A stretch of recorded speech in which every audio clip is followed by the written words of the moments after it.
Hello everyone. कहानी की शुरुआत में हमें रूबी नाम की लड़की को दिखाया जाता है। वहीं पर एक लड़की का बिहेवियर बदलता है। उसकी आंखें नीली पड़ती है, वहाँ कांपने लगती है और नीचे गिर के वहीं मर जाती है। हमें पता चलता है कि एक बीमारी जिसको वैज्ञानिकों ने एआर नाम दिया था, इस बीमारी से लगभग 90% बच्चे मर गए थे और इस बीमारी का इलाज अभी तक वैज्ञानिक ढूंढ नहीं पाए थे। तभी अमेरिकन राष्ट्रपति ग्रे अपना इंटरव्यू देते हैं, जिससे हमें पता चलता है कि अमेरिकन राष्ट्रपति का बेटा भी इस बीमारी की चपेट में आया है, लेकिन डॉक्टर्स उसका ट्रीटमेंट कर रहे हैं। अमेरिकन राष्ट्रपति लोगों को हौसला देते हैं कि अगर उन्हें कोई बच्चा आसपास अलग बिहेव करता दिखे तो वे जल्द ही सीडीसी डिपार्टमेंट भिजवा दे ताकि सरकार उसका इलाज करवा सके। रूबी भी उन बच्चों में से एक थी जो इस बीमारी से बचे थी। रूबी के माता पिता रूबी के लिए बहुत चिंतित थे कि कहीं रूबी भी बाकी बच्चों की तरह उस बीमारी से मर न जाए। रूबी का आज बर्थडे था।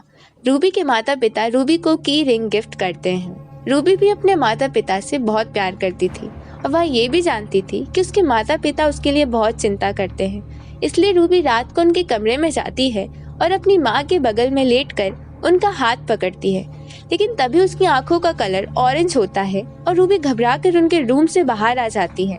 अगले दिन जब रूबी अपनी माँ के पास जाती है तो उसकी माँ उसे नहीं पहचान पाती। उसकी माँ उससे पूछती है कि बेटा, क्या तुम खो गई हो? रूबी उन्हें समझाने की कोशिश करती है कि वह उनकी बेटी है, लेकिन उसकी माँ नहीं पहचान पाती। फिर वह रूबी को गैरेज में लॉक कर देती है और हम देखते हैं कि कुछ देर बाद येलो कलर के कपड़े पहने हुए 2 आदमी रूबी को पकड़कर ले जाते हैं, जिसके बाद हमें ये पता चलता है कि आर्मी उन बच्चों को पकड़कर ले जा रही थी क्योंकि सरकार को इस बीमारी से बच्चों में होने वाली अनयूजुअल एबिलिटीज का डर है। उन बच्चों में से एक लड़का उन सोल्जर्स का विरोध करता है तो वे उसे बहुत मारते हैं। रूबी ये सब देखकर डर जाती है। उन सब बच्चों को डॉक्टर्स के पास ले जाया जाता है, जहाँ रूबी का भी चेकअप होता है। डॉक्टर बताते हैं जो बच्चे बच गए हैं उनको ये बीमारी दूसरों से अलग बना देती है। उनको हमने आंखों के हिसाब से अलग अलग ग्रुप में बांटा है। ग्रीन कलर वाले जो बहुत इंटेलिजेंट हैं, ब्लू कलर वाले चीजों को काबू कर सकते हैं, गोल्ड कलर वाले इलेक्ट्रिसिटी को अपने वश में कर सकते हैं। फिर आते हैं रेड कलर वाले जो खतरनाक हैं, और सबसे आखिर में आते हैं ऑरेंज कलर वाले जो सबसे घातक हैं और सबसे कम पाए जाते हैं। डॉक्टर रूबी की भी जांच करता है तो उसे पता चलता है कि रूबी ऑरेंज है। वह उसे पॉइजन से भरा इंजेक्शन देने की कोशिश करता है, लेकिन रूबी उसके हाथों को टच करके उसके दिमाग में ये भर देती है कि वह ग्रीन है। और यहाँ पर हमें पता चलता है कि रूबी लोगों को टच करके उनकी मेमोरी से छेड़छाड़ कर सकती है और उन्हें मैनिपुलेट कर सकती है। आगे हम देखते हैं उस जेल में सभी बच्चे अपने अपने कलर के हिसाब से कपड़े पहने रहते हैं, लेकिन वहाँ कोई ऑरेंज और रेड नहीं था क्योंकि उन्हें पहले ही मार दिया जाता था।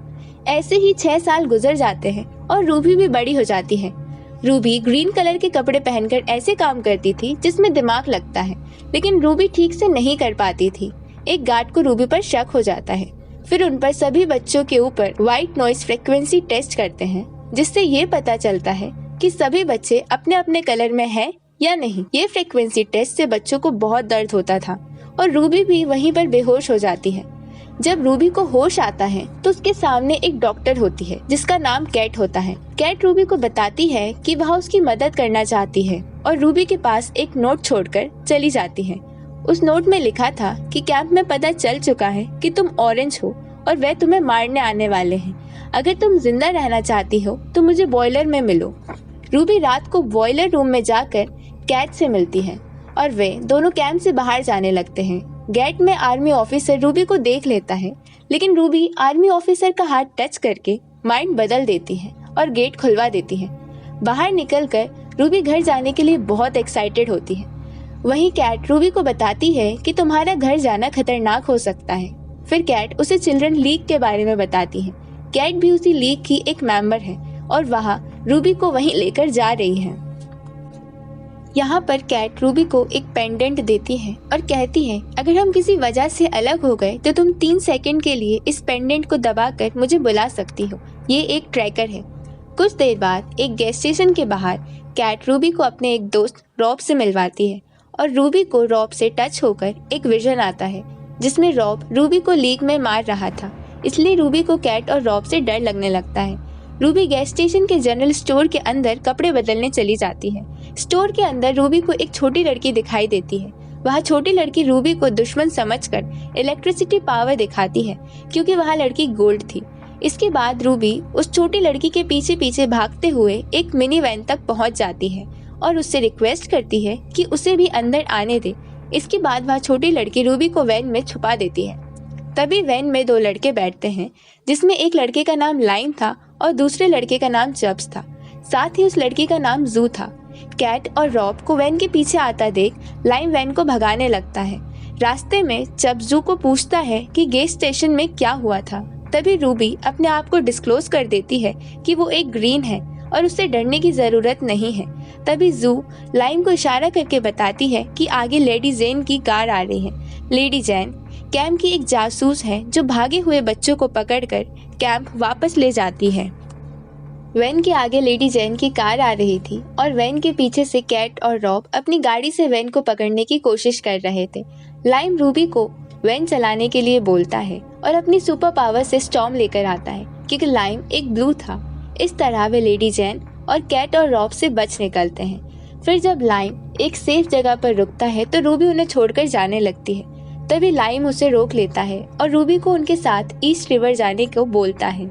लाइम उसे बताता है कि ईस्ट रिवर के पास एक कैंप है जो कि एक स्लिप किड नाम का लड़का चलाता है, जो कि एक ऑरेंज है और वो जगह उन जैसे बच्चों के लिए सेफ है। रूबी उनके साथ चलने के लिए तैयार हो जाती है।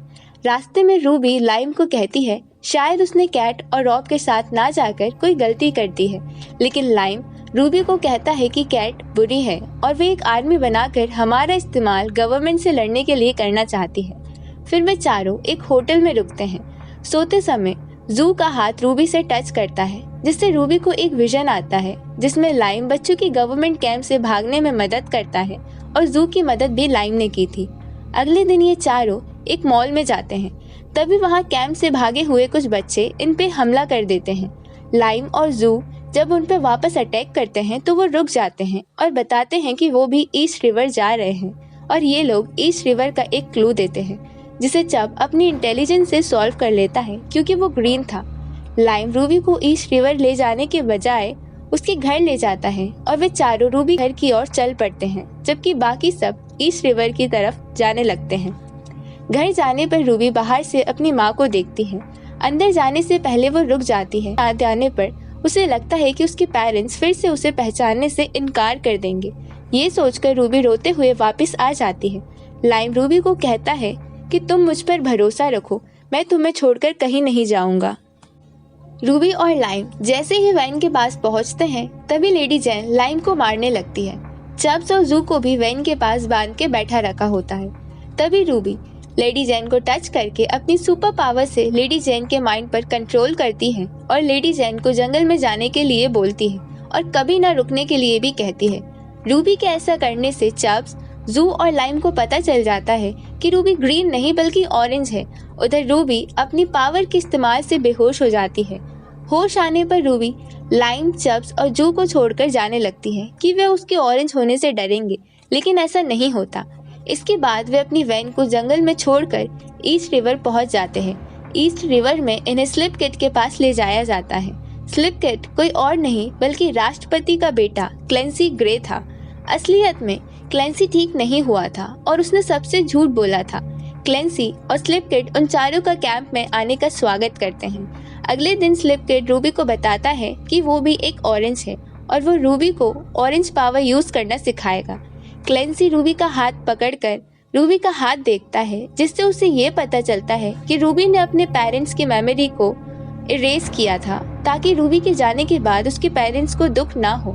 क्लेंसी रूबी की इस पावर से बहुत इम्प्रेस होता है, लेकिन रूबी कहती है उसे खुद नहीं पता उसने ये सब कैसे किया। कुछ देर बाद रूबी चब्स के साथ बैठी रहती है। चब्स रूबी को कहता है कि वह अपने पेरेंट्स को बहुत मिस कर रहा है और बस एक बार उनके साथ बात करना चाहता है। फिर हम क्लेंसी को अपने लैपटॉप में आर्मी के चीफ से बात करते हुए देखते हैं। यहाँ पर हमें पता चलता है कि क्लेंसी और स्लिप किड भी गवर्नमेंट कैंप के साथ जुड़ा हुआ है। अचानक रूबी वहाँ पर आ जाती है और क्लेंसी से कहती है कि तुम अपने लैपटॉप से चब को उसके पेरेंट्स से बात करने दो। लेकिन क्लेंसी कहता है कि मुझे बदले में मेमोरी एरेज करने वाली पावर सिखा दो, और रूबी मान जाती है। लेकिन रूबी को पता चल जाता है यहाँ पर रहना सेफ नहीं है। रात को रूबी लाइम, चब्स और जू को लेकर भागने लगती है। तभी अचानक आर्मी वहाँ आ जाती है और उन पे हमला कर देती है। लाइम अपनी पावर से आर्मी को रोकने की कोशिश करता है। तभी वहाँ क्लेंसी आ जाता है और लाइम को कंट्रोल करके उसे कमजोर कर देता है। ये देखकर रूबी को बहुत गुस्सा आता है और रूबी अपनी सुपर पावर से आर्मी चीफ को मार देती है और जू इलेक्ट्रिसिटी जनरेट करती है और फिर सब मौका देखकर वहाँ से भागने लगते हैं। लेकिन उनके बाहर आते ही आर्मी के हेलीकॉप्टर आने लगते हैं, जिनमें से रेड सोल्जर्स निकलते हैं और वे अपने मुंह से आग निकालकर हमला कर देते हैं। फिर रूबी लाइम, चब्स और जू को वहाँ से जाने के लिए बोलती है। रूबी वहाँ खड़े सभी सोल्जर्स के माइंड को कंट्रोल करके अपनी तरफ कर देती है, लेकिन क्लेंसी उन सोल्जर्स के माइंड पर कंट्रोल करके उन्हें मार देता है। फिर अगले सीन में ऐसा लगता है कि क्लेंसी ने रूबी के माइंड पर भी कंट्रोल कर दिया है। तभी रूबी हेलीकॉप्टर को उसके ऊपर गिरा देती है और वहाँ से भागने लगती है, लेकिन हेलीकॉप्टर के ब्लास्ट होने के कारण गिर जाती है। फिर चब्स उसे बचा लेता है, लेकिन चब्स रूबी को बचाते हुए बहुत जल जाता है। तब रूबी कैट का दिया हुआ पेंडेंट दबा देती है। रूबी लाइम को जाने के लिए बोलती है, लेकिन लाइम रूबी को छोड़कर नहीं जाना चाहता। तभी कैट और रॉब वहां पहुंचकर उन्हें ले जाते हैं। होश आने पर कैट रूबी को बताती है कि चब्स का इलाज चल रहा है। कैट के कहने पर रूबी लीग के लिए काम करने के लिए मान जाती है, लेकिन रूबी कैट को कहती है कि वो लाइम को वहां से जाने दे। रूबी लाइम की मेमोरी से खुद को इरेज कर देती है ताकि उसे रूबी को छोड़कर जाने में तकलीफ ना हो, क्योंकि वो दोनों एक दूसरे को बहुत प्यार करने लगे थे। ये मूवी का एक इमोशनल सीन था। मूवी के लास्ट में हम देखते हैं क्लेंसी एक आर्मी के प्लेन में से निकलता है और रूबी लीग में ट्रेनिंग शुरू कर देती है। जब हॉस्पिटल में होता है, जू कुछ लोगों आती है और लाइम जंगल में अपना नया रास्ता ढूंढते हुए भागता रहता है। Thank you.